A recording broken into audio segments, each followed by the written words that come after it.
Vamos abrir a Bíblia em Mateus capítulo 12. Está com ela aí? Abre em Mateus capítulo 12.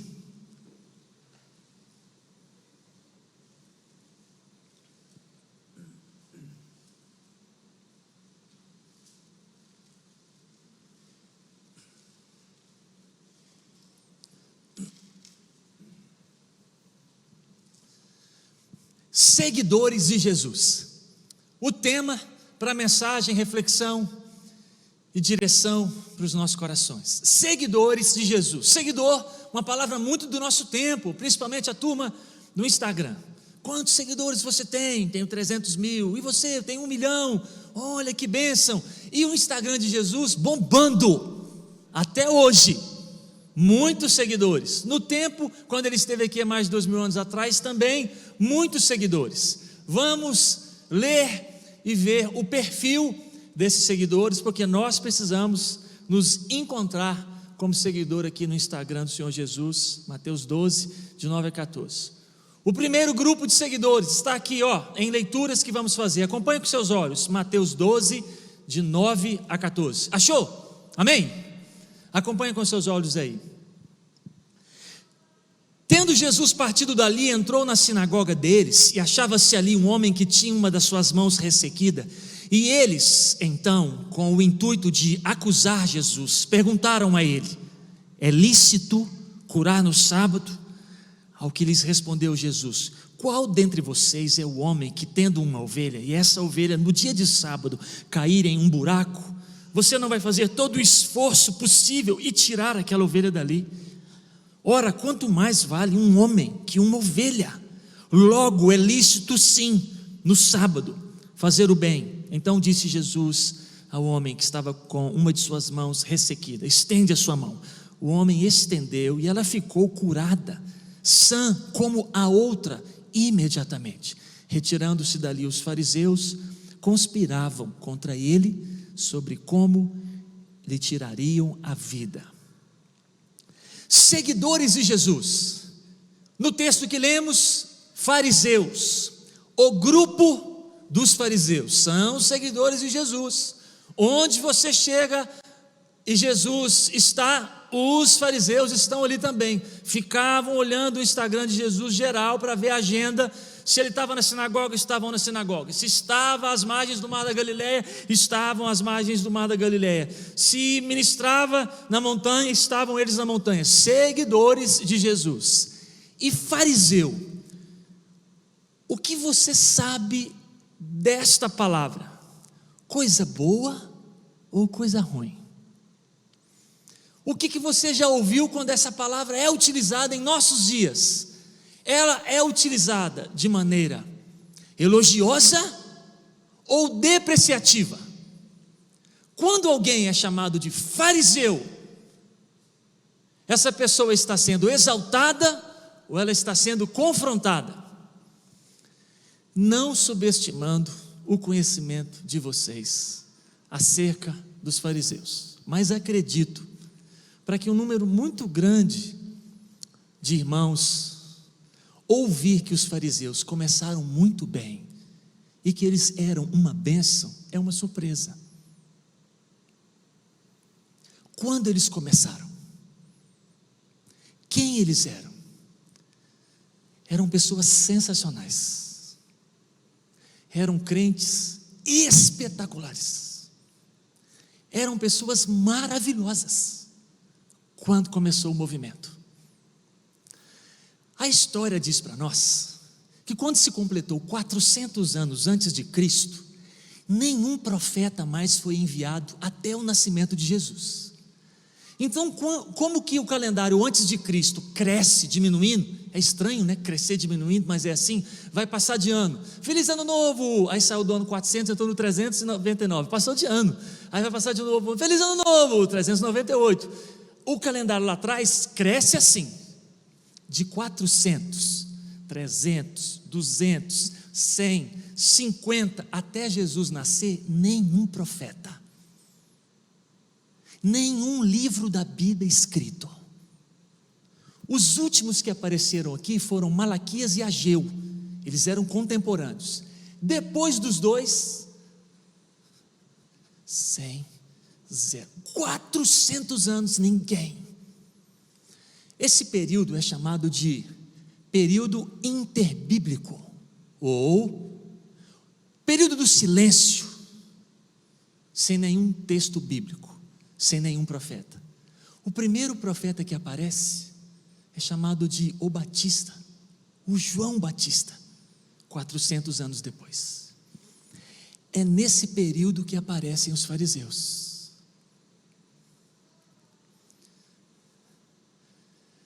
Depois que Alexandre o Grande morreu, os 4 generais que o sucederam não fizeram bem para o Império Grego, porque eles dividiram demais o domínio.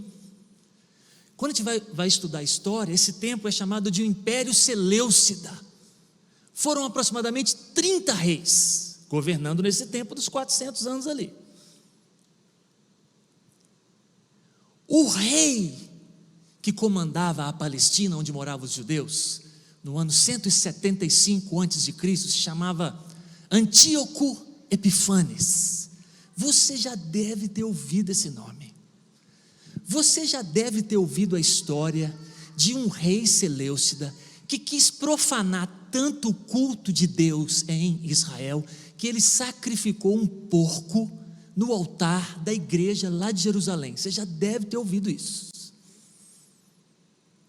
Esse cidadão, ele colocou no coração e na agenda que ele ia eliminar a fé dos judeus. Ele começou a exterminar todo o escrito do Antigo Testamento existente em pergaminho nas mãos dos judeus. Quem se levantou nessa hora para proteger a fé e a Bíblia? Um grupo de judeus que começaram a ser chamados de fariseus.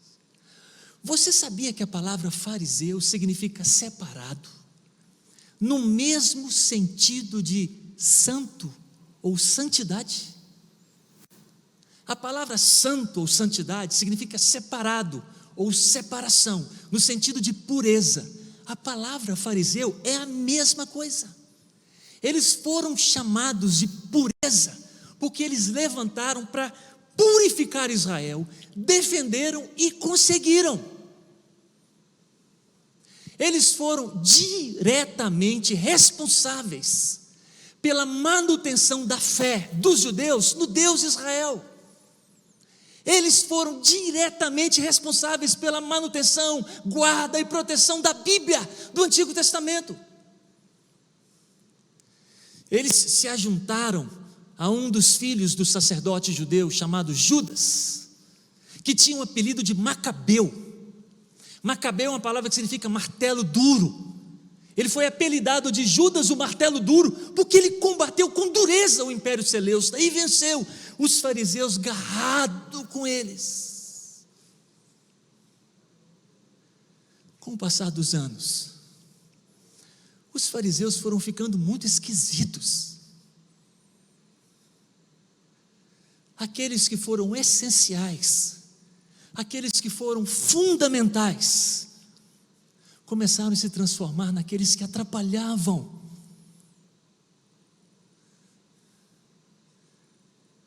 Naqueles que impediam, naqueles que cansavam. Com esse passar do tempo de aproximadamente 100 e poucos anos, quando Jesus nasceu, aqueles que antes tinham zelo, agora eles têm um rigor da Bíblia, ao ponto de pegar a Bíblia e interpretar, e colocar várias interpretações que era opinião deles, e não mandamento bíblico. E eles obrigavam as pessoas a fazer coisa que nem a Bíblia pedia.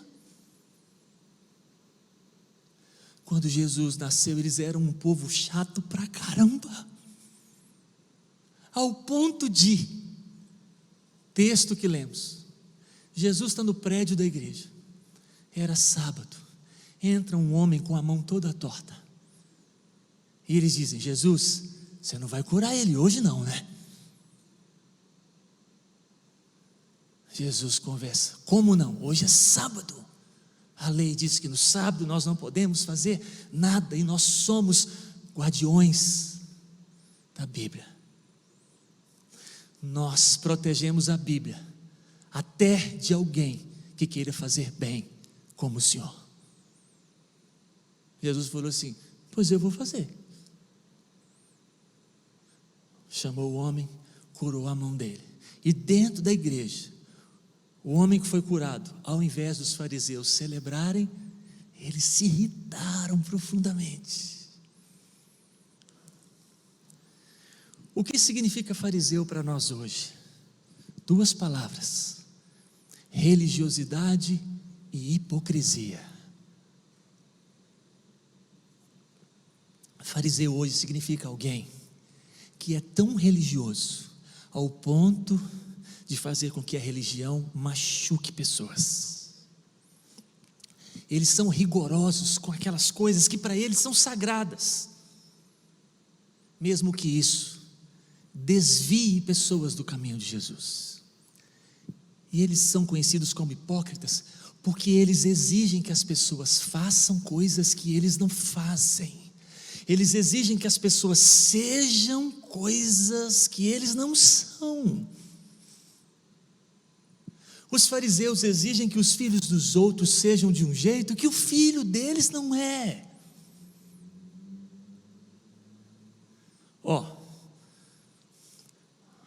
Um pouquinho de aula de história. Tá ruim, né? Aula de história não, mas vai aula de história mesmo assim.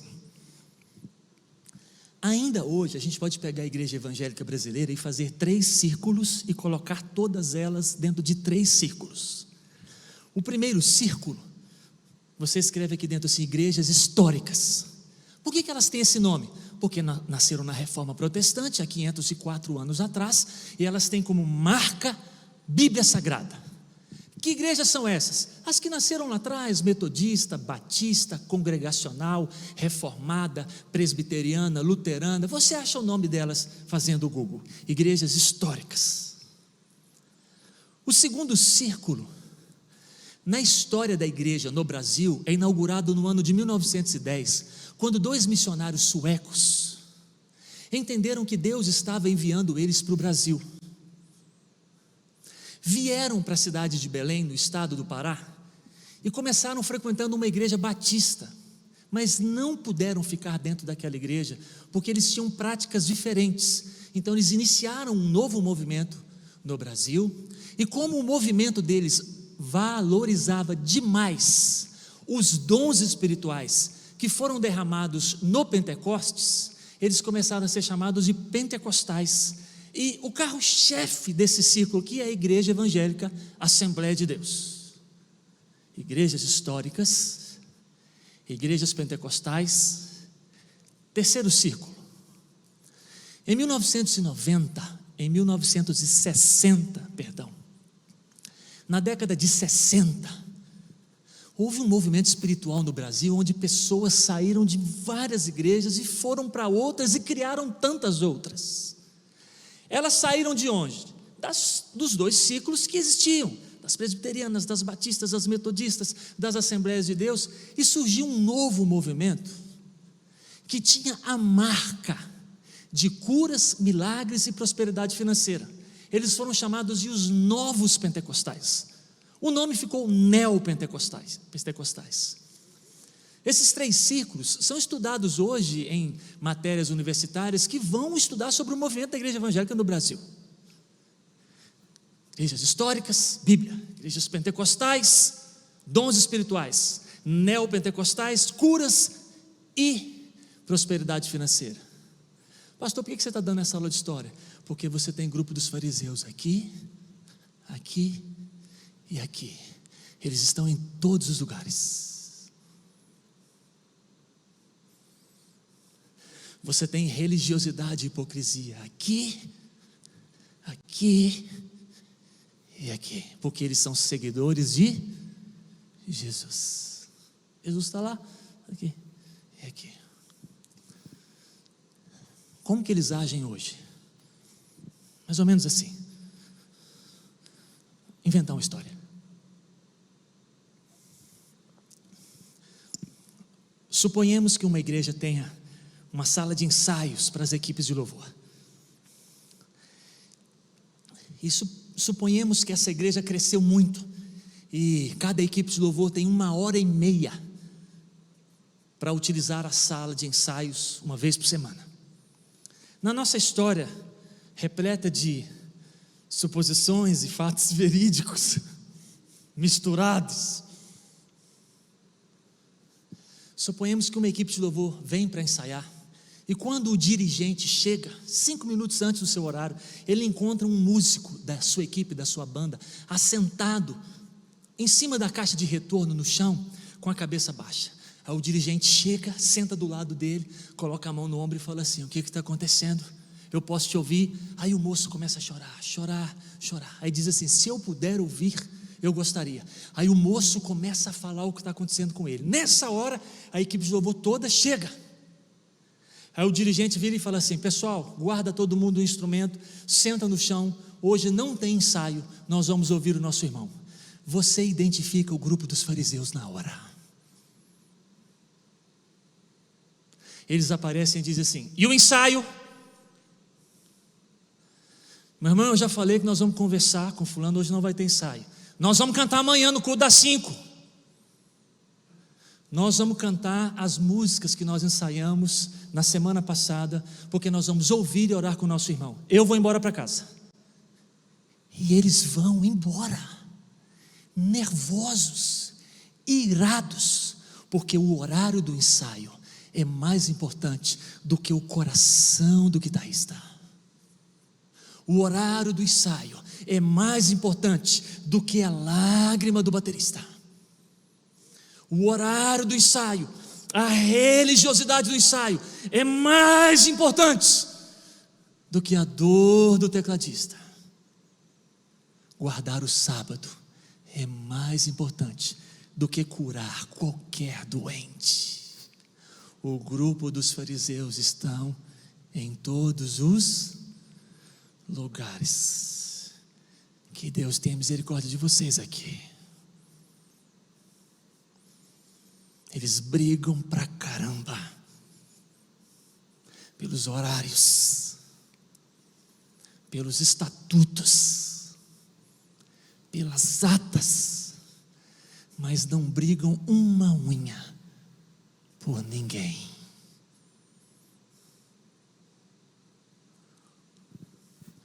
Uma vez,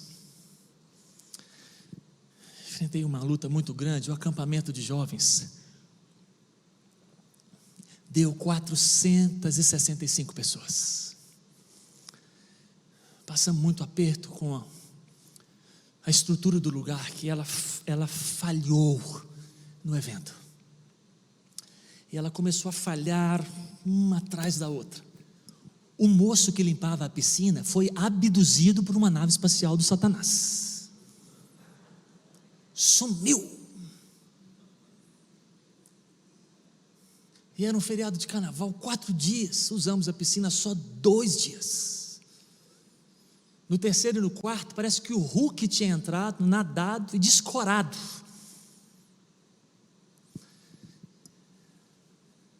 Deus resolveu ter misericórdia de nós, no meio do evento, numa manhã, onde o preletor convidado acabou de ministrar, era bem perto do meio-dia, o horário de encerrar o culto. 2 dias já de evento, eu muito chateado com muita coisa que deu de errado. Ele virou para mim, fora do microfone, e disse: pega o violão e dedilha aqui um louvor. Quase que eu virei e falei assim: pega o violão e dedilha um louvor você. Aí eu demorei a reagir e falei assim: agora, rápido, nós vamos orar. Eu vim, peguei o violão, me assentei na plataforma, que era mais ou menos dessa altura, desse jeito. Coloquei o violão na coxa, olhei para o pessoal do som, ligou e eu comecei a dedilhar aqui, de tão desanimado que eu estava. Quando eu comecei a dedilhar, ele começou a chamar as pessoas na frente para orar, os meninos começaram a vir, dedilhando, um negócio caiu, eu animei. Olhei para o tecladista e falei assim: ajuda. E nós começamos a dedilhar e não cantávamos nada no microfone, só dedilhávamos e dedilhávamos. De repente alguém chegou perto de mim e falou assim: tem que acabar o culto, o almoço. Eu olhei para o relógio, era 1h05. Eu falei, tem 1h05, eu estou sentado aqui dedilhando. Aí eu falei assim, espera aí, que está orando com os meninos. Dos 465, quase todos estavam na frente, nos corredores, chorando. Passou um pouquinho, voltaram. Tem que parar, o almoço já está pronto. Fala para as donas esperar. Não pode esperar. Eu falei, os meninos estão orando, tem que acabar. Foram embora. Eu continuei dedilhando, teimoso que só. Quando o pastor terminou, guarda, pega o microfone, o preletor. Era 2h03, 2h05. A gente foi para o almoço, quase que eu fui comido no almoço. Depois do almoço a gente conversa. A tarde foi horrível, uma reunião triste, agressões verbais. E eu tentava dizer assim, estavam quebrantados, chorando, não importa, o almoço. O grupo eles estão em todos os lugares. É dureza quando eles ocupam cargos de liderança. É dureza quando eles se assentam nas mesas de decisão. Aí a tarde foi ruim, precisava melhorar a minha cabeça, fui jogar bola, fiz uns 5 gols para melhorar a cabeça. De noite começa o culto, está lá no louvor, chega uma moça e fala assim, eu preciso dar um testemunho. Nós pastores temos muito medo de testemunho. Normalmente a gente fala assim, conte seu testemunho para mim primeiro. Pronto, já te contei o segredo. Quando conta aqui nós já ouvimos. Tem que ouvir. Uma vez uma dona subiu para dar um testemunho no altar e falou que ela colou na prova, mas Deus é fiel. Estou te falando. Deus permanece fiel quando somos infiéis. Dá para falar amém num negócio desse? Subiu para falar que colou e passou. Não devia nem ter lembrado dessa dona, mas vamos lá. Conta aqui. Aí ela contou, falei, não, você vai lá na frente. Aí antes do preletor falar, eu falei assim, peraí. Aí a moça subiu, aí ela chorou e disse, hoje de manhã, quando eu estava aqui na frente ajoelhada, eu fui curada de fibromialgia. Eu não sabia o que era não doer, já há muitos anos, meus irmãos, não dói nada, o Senhor me curou. Não, que acabou lá no lanche, eu achei que, cheguei no povo e falei, vocês viram, Deus curou uma moça. Disseram de novo, o horário. O senhor, por favor, não mude mais o horário. O grupo você tem que tomar cuidado, e eu também. Você não pode virar essa turma. Imagina você lutando contra Jesus, como essa turma aqui. E é exatamente isso que os fariseus fazem nas páginas do Novo Testamento. Eles lutam contra Jesus. Seguidores de Jesus. Tem o grupo dos fariseus. Lucas capítulo 8, versículo 40. Põe lá os seus olhos.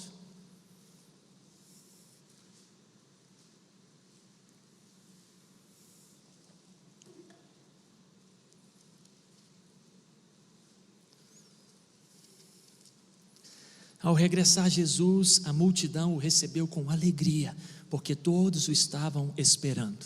Lê comigo, vamos ler juntos esse texto, vamos?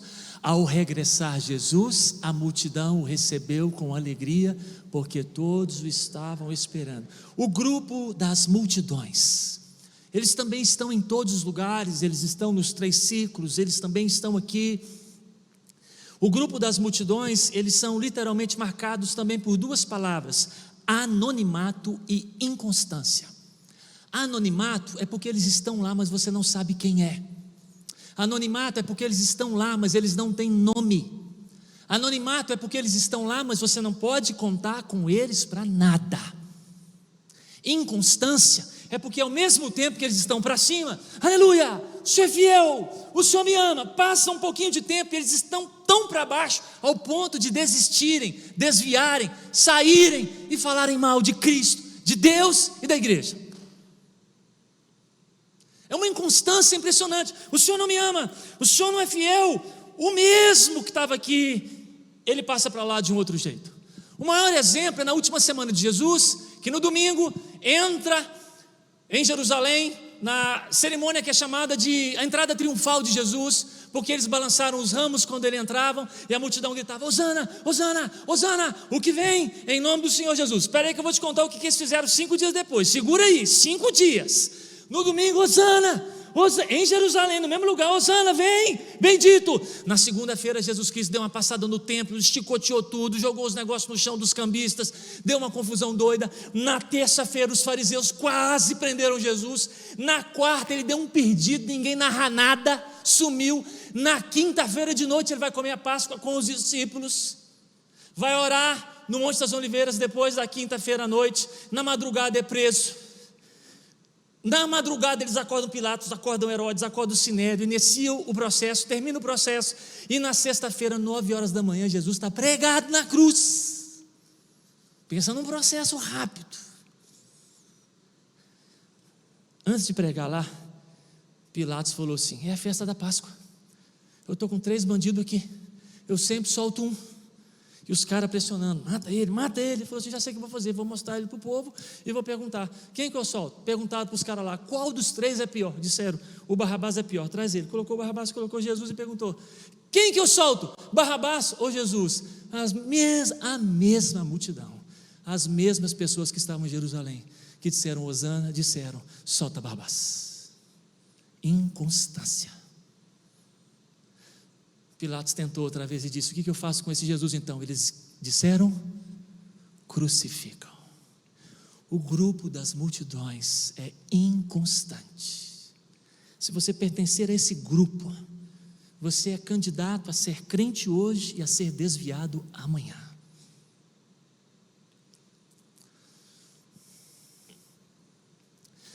As multidões estão nos 3 ciclos da história da igreja brasileira. Elas estão aqui, elas estão em todo lugar. Você não pode ser multidão. Você não pode estar num ambiente onde ninguém sabe o seu nome. E você não se envolve com nada. Porque hoje você está para cima, amanhã você pode estar para baixo. Grupo dos seguidores de Jesus, o grupo dos fariseus, o grupo das multidões. Abre a sua Bíblia em Mateus, capítulo de número 10. O Rimac Filho está aqui ainda. Rimac, toca um louvor ali no teclado, ou o moço do violão, dedilhe um louvor ali para nós, para a gente orar junto aqui, no encerramento desse último grupo. Porque numa mensagem como essa, passando por 3 grupos, a gente vai aplicar assim: eu não posso estar nesse grupo, eu não posso estar nesse grupo, eu preciso estar nesse grupo. Então a aplicação da mensagem é assim: grupos fariseus, eu não posso estar no Instagram, multidões, eu também não posso estar aqui. Aqui a gente tem que estar nesse último aqui, ó, Mateus capítulo 10, versículo de 1 a 4. Põe os seus olhos aí, pode escolher, meu irmão, o louvor que você quiser e dedilha ele aí ao Senhor Jesus, para a gente orar. Tendo chamado os seus 12 discípulos, discípulos têm número, discípulos têm nome. Jesus lhes deu autoridade sobre os espíritos imundos,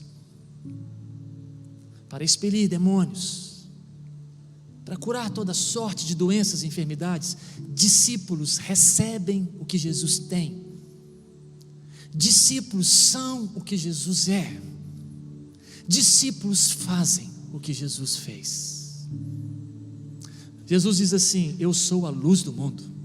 Ele vira para os discípulos e diz: vós sois a luz do mundo.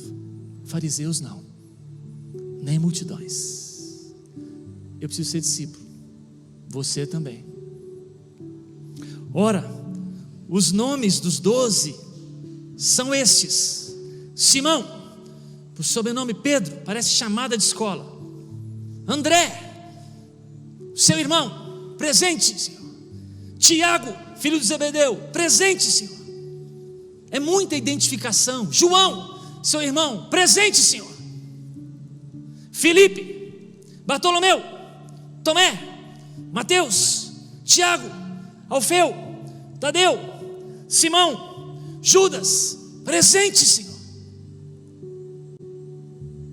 Discípulos também tem duas palavras: identidade e envolvimento.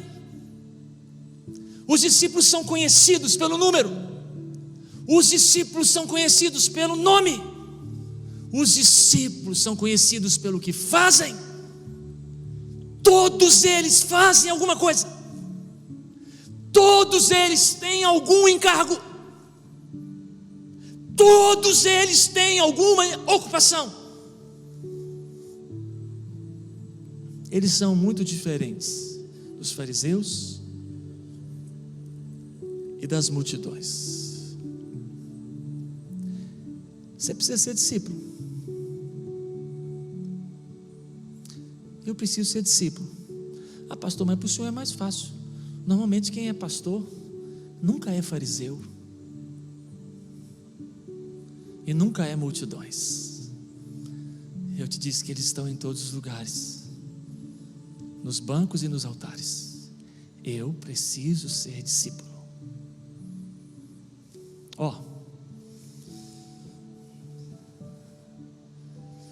Você tem que fazer alguma coisa aqui. Você não pode ficar só assistindo, não. Tem uma placa lá nessa igreja, lá na porta, escrito assim: há vagas para um monte de coisa que tem para fazer aqui. Você tem um dom, você tem um talento, se envolva. O departamento infantil precisa muito. Esses dias no grupo de WhatsApp de família, eu vi 2 sobrinhos dessa igreja colocando assim: aqui no departamento infantil está tudo sob controle. Aí eu fiquei feliz toda a vida de ver os 2 no departamento infantil da igreja, onde, regra geral, a gente só tem mulheres. Que bênção essa igreja ter no departamento infantil homens, cuidando dos tuquinhos com os dons e com os talentos que eles têm. Um sobrinho, eu acho que está fazendo a test drive já, para na hora que chegar, errar menos. Aí fui dirigir uns Toyota Corolla aqui da Igreja Batista Getsemane, para quando chegar saber onde que aperta os botões dos menininhos. Área social, serviço, música, criança, ministério de mulheres, ministério de homens, casais, oração, visitação. Ou tem uma lista. Se envolve, vai. Se envolve. Sem cargo nenhum de liderança. O voluntariado da igreja é fundamental para que ela avance. Estatísticas de igreja dizem que nós, em grande parte, somos um triângulo virado de cabeça para baixo, onde 20% dos membros fazem tudo e 80% dos membros não fazem nada. Aí a igreja fica pesada, porque o triângulo está virado de cabeça para baixo. E as estatísticas desses livros, como um excelente livro chamado Crescimento Natural da Igreja, eles dizem que o grande desafio da liderança é virar esse triângulo de ponta cabeça, ao ponto de que aquela igreja tenha 80% dos membros fazendo tudo e 20% não fazendo nada. Que o Senhor abençoe essa igreja através da sua vida, no nome de Jesus. Que você ajude a virar o triângulo aqui de ponta cabeça. Os jovens, os adolescentes, estão todos precisando de você, como discípulo. João, André, Tomé, e para a gente encerrar, a igreja pode crescer numericamente? Deve. A Bíblia ela coloca alguns números de membros no Novo Testamento, e são esses, todos são esses. Aparece 12, em Lucas capítulo 10, 70, não é sem propósito que a Bíblia coloca números, 70, que Jesus envia de 2 em 2, 120 estão em Atos 2, quando ele derrama o Espírito, 500 aparecem em 1 Coríntios capítulo 15, dizendo que todos eles viram Jesus de uma só vez, 3.000 na pregação de Pedro, em Atos capítulo 2, e o último número que aparece é 5.000 na página seguinte. Então não tenha medo dessa igreja ter 5.000 membros, porque ela pode ter 5.000 discípulos aqui. Esse é o número da Bíblia. Esses números que eu falei para vocês não são de fariseus e nem de multidões. Dos 12 até os 5.000 em Atos, todos são discípulos. Não tenha medo que essa igreja cresça. E se você não gosta de igreja grande, pede a carta de transferência e deixa Deus mover o poder dele na Igreja Batista Moriá, no nome de Jesus. Tem muita igreja boa em Valadares. Vai para outra e deixa o Espírito de Deus mover nesse lugar de discípulos, no nome de Jesus. 1.200, 1.800, 2.000, e essa igreja ser de alto impacto nessa cidade, no nome de Jesus, de alto impacto nessa região, no nome de Jesus. E a partir daqui, na plantação de igrejas, na parceria de plantações, no envio de missionários, no sustento de missionários, ela só precisa ter um grupo muito grande de discípulos, e você vai ser um deles, amém? Você vai ser um deles, e eu estou lutando para ser um lá pelas bandas de São Paulo agora, com os meus irmãos que estão naquele lugar. Vamos ficar em pé e vamos orar? Você pode orar por você em pé? Fica em pé, feche os seus olhos, se puder, coloque uma de suas mãos no coração e ore ao Senhor. Fala assim: Senhor, eu não posso me transformar num fariseu, me ajuda. Eu não posso desaparecer no meio das multidões, me ajuda. Eu preciso ser um discípulo, me ajuda. Ora assim por você e nós encerramos orando. Se puder e quiser, põe a mão aí no seu peito, no seu coração, e ore por você e diga: Senhor, eu não posso me transformar no fariseu. Senhor, eu não posso me esconder no meio das multidões. Senhor, me ajuda, eu preciso ser um discípulo. Nome, identidade, envolvimento, serviço, trabalho. Me coloca na tua agenda, nesta igreja, em nome de Jesus. Senhor, eu oro com os meus irmãos aqui, com as mãos no meu peito, orando também por minha vida. Aí do alto dos meus 48 anos de idade, 23 anos de ministério pastoral, 23 anos de casado, eu não posso me transformar num fariseu. Não permita que eu me esconda em meio às multidões. Me ajude a ser um discípulo que tem número, identidade, envolvimento. Conte comigo, Senhor, em nome de Jesus. Toque em nossos corações aqui nesta hora. Irmãos que porventura assistiram ao vivo conosco, outros que porventura venham assistir nas plataformas digitais gravadas dessa igreja. O Senhor é tão poderoso que o Senhor pode tocar nas pessoas depois que esse culto acabar. Levante essa amada igreja para ser um grande impacto, cada vez mais forte e alto nessa cidade, no nome de Jesus, com milhares de discípulos, no nome de Jesus. Faça isso com o teu povo, faça isso comigo, no nome de Jesus, amém.